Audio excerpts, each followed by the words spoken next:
kemudian rahimahullah al-maut karamah wal saut asrah wa nadama wal maut inqita'u 'anil khalqi wal maut inqita'u 'anil haqqi. Artinya mati itu suatu kemuliaan, karamah. Orang mukmin, al-maut rahatul mukmin. Mati itu merupakan rehat bagi orang mukmin. Kan? Tapi bagi orang yang tidak beriman, maka mati itu merupakan azab, kesengsaraan. Al-maut rahatul mukmin, rehat bagi orang mukmin.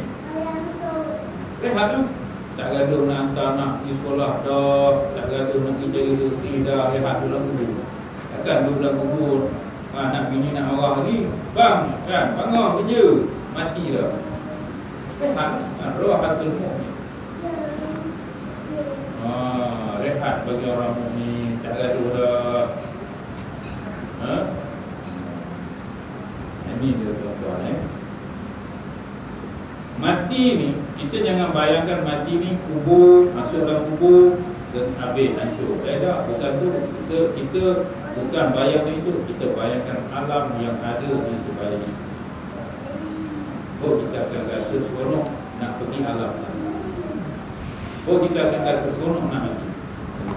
Tapi kalau kita bayangkan mati ni, orang mandi mayat kita, lepas tu orang kapal kita, lepas tu muka kita, bolang kanda, mayang kita, masuklah kubur, duduklah kubur itu, memang sempit. Kalau bayang macam tu memang sempit. Lepas tu duduklah tu tak boleh gerak dah. Bangun, bukan ambil tanya, marah buka, habis tanya balik. Memang sempit. Kan itu alam kubur ni dia rawdatun min riyadil jannah. Bagi orang mukmin, surga itu satu taman daripada taman-taman surga. Bila masuk dalam kubur, Allah Ta'ala beri dia satu taman.